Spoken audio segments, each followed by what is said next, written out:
Muy buenas tardes. El día de hoy vamos a exponer la psicología cognitiva, que es el tema que hemos escogido para el producto académico en el curso de Historia y Sistemas Contemporáneos de la Psicología. Este es el contenido que vamos a abordar en la presente exposición, conformado por la definición, los antecedentes y orígenes, principales representantes y sus aportes a la psicología, y finalmente las aplicaciones de la teoría. Entonces le dejo la palabra a mi compañera que va a exponer sobre la definición de la psicología cognitiva. Muy buenas noches con todos. Empezando con la exposición que tenemos, vamos a empezar con la definición y nos menciona que en la psicología cognitiva, en la década de los años 60 comienza lo que se denomina la revolución cognitiva, que es un cambio de enfoque que limita en una conducta hacia un interés más amplio en los procesos mentales que se está abarcándose.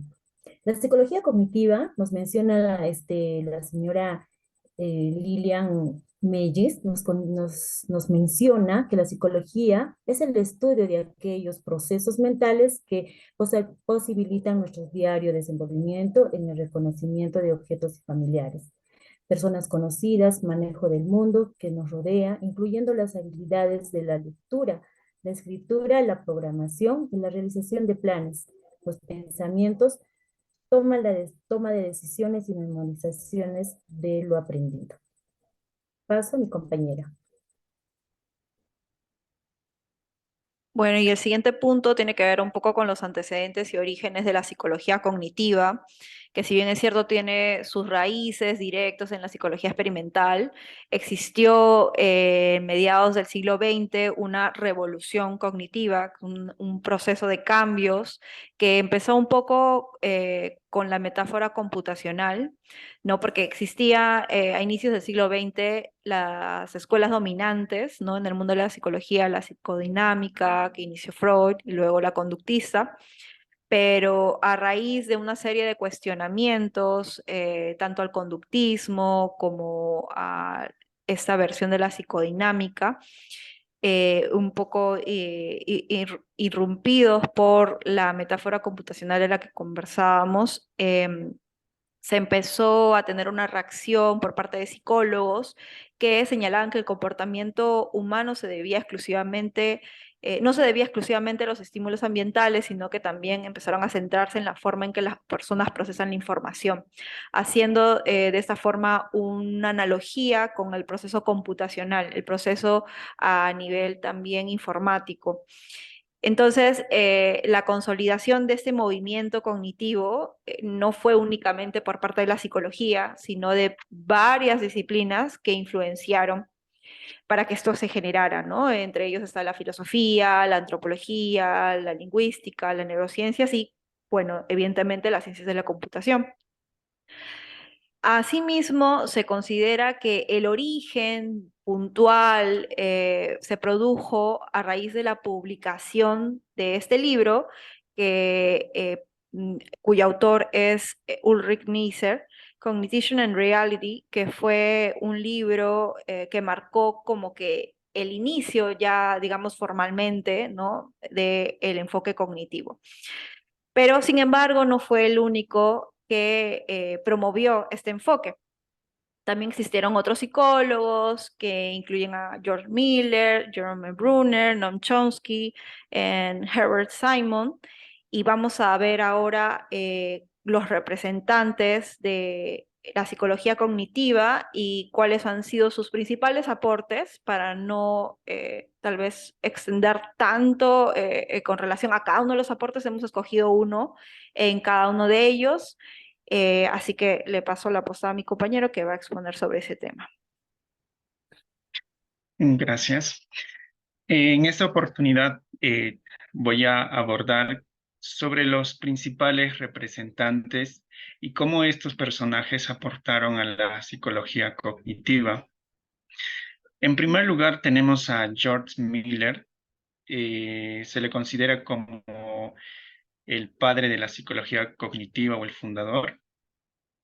Y él, con sus trabajos, bueno, básicamente él desarrolló la teoría de la memoria de trabajo y acuñó el término de chunking para referirse a la capacidad de agrupar la información en unidades significativas. En segundo lugar, uno de los personajes que contribuyó a la psicología cognitiva fue el psicólogo Ulrich Neisser.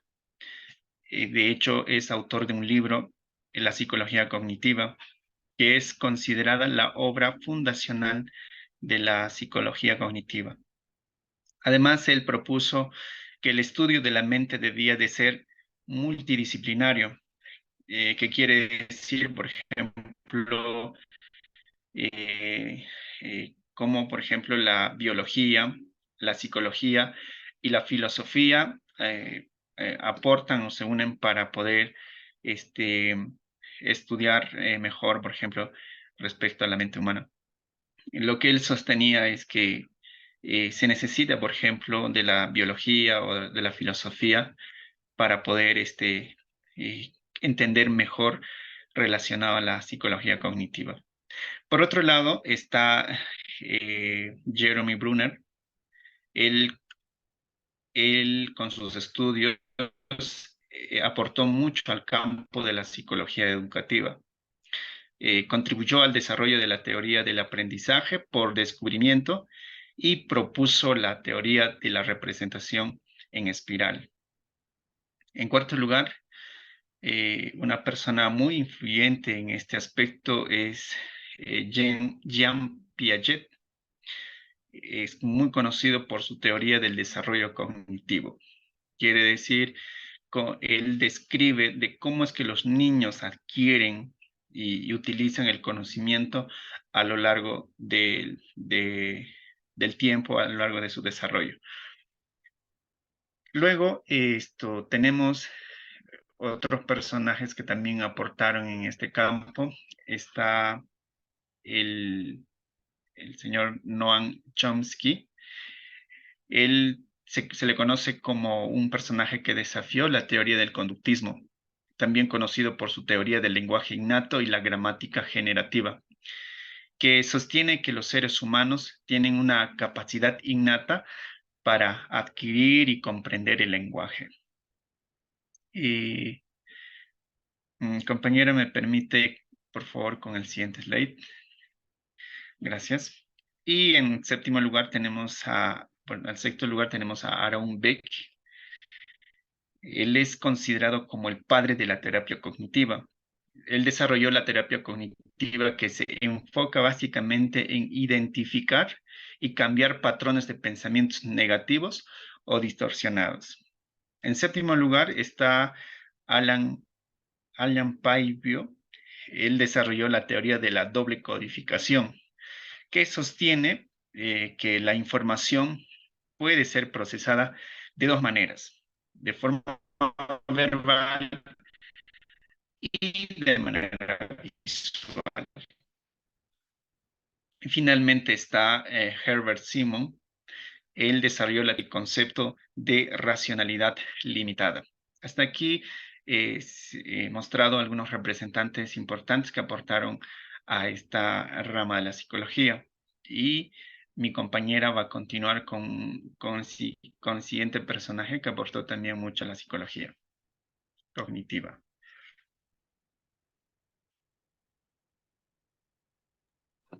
Buenas noches, gracias compañeros. Siguiendo lo que dice mi compañero, también contamos con Vygotsky, ¿no? Él fue quien desarrolló la psicología independiente, postulados reflexológicos, y siguió un sentido opuesto a lo que propuso Piaget. Pues para él el aprendizaje y en particular el lenguaje que determina el desarrollo dentro de un determinado contexto histórico, ¿no? Que moldea la mentalidad del niño al entrar en contacto con la cultura a través de las interacciones con otros. Vygotsky también consideraba que los fenómenos psíquicos se podían distinguir entre elementales y superiores. Las funciones psicológicas superiores se caracterizan por un carácter consciente autorregulado y meritizado por el lenguaje. De ahí que la psicología vygotsiana tiene componentes teóricos que anteceden los enfoques cognitivos, ¿no?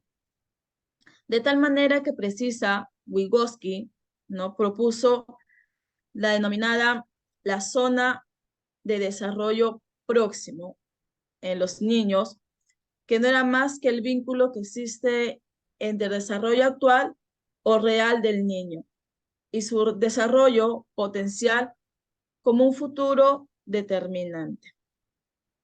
Gracias, le paso a mi siguiente compañero. Muchas gracias. Continuando con aplicaciones de la teoría.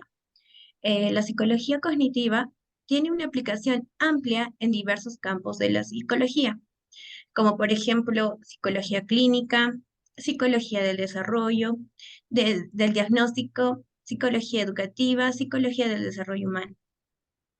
Asimismo, la aplicación de la psicología cognitiva incluye sus aportes en investigación y desarrollo de medicamentos, investigación en el desarrollo infantil, tratamiento de trastornos mentales y tecnología.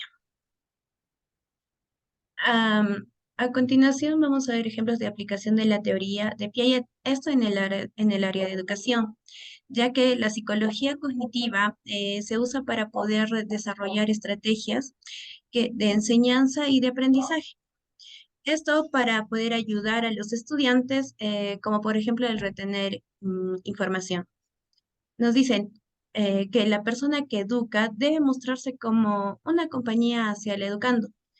Esto saliendo de las clases tradicionales donde se ve al maestro como una autoridad, como quien tiene el control. El mostrarse como una compañía facilitará la espontaneidad de los alumnos, creando un ambiente donde se estimule la iniciativa, el razonamiento, el juego y la colaboración social, según Rodríguez, 1999. Entonces, se puede decir que la labor que tiene quien educa, quien enseña, es determinar la estructura cognitiva en la que los estudiantes, en la que operan los estudiantes, ¿no? Luego, ¿esto para qué? Para que esto preparando materiales y donde se pueda presentar situaciones donde permita que los estudiantes puedan construir su conocimiento. Siguiendo, también tenemos la aplicación de la teoría de Vygotsky. Por ejemplo, nos dicen, ¿no? Aquí, tanto él y la docente son los encargados de diseñar las estrategias interactivas, donde se promueva la zona de desarrollo próximo, donde se debe tomar en cuenta la cultura y el nivel de conocimiento que poseen las y los estudiantes. Los y las docentes deben provocar desafíos y retos. La zona de desarrollo próximo involucra tanto al docente como al alumno, donde se tiene como objetivo ayudar al estudiante a pasar de un nivel inferior a un nivel inferior. Entonces podemos ver que es importante que se brinde apoyo al estudiante. Por ejemplo, tenemos un ejemplo, ¿no? Honor Landau 2010, mencionado por Guitar 2011, nos ilustra en la aplicación de una forma dinámica, ¿no? En una estrategia de enseñanza y aprendizaje. Esto dentro de una clase donde se enseña un segundo idioma, donde el maestro, para ayudar a los estudiantes, muestra un video del idioma que se quiere enseñar, ¿no? Y después de ver el video, el docente va a dar tareas donde los estudiantes participen y donde también se involucre el docente ayudando a los estudiantes digamos, a responder ciertas preguntas que les puede hacer con respecto al idioma que están aprendiendo, ¿no? Entonces, ahí podemos ver el ejemplo de la aplicación de la teoría de Vygotsky. Ayudar, el papel del docente ayudando al estudiante. No le va a dar las respuestas, sino va a ayudar de una forma estratégica al estudiante. Muchas gracias.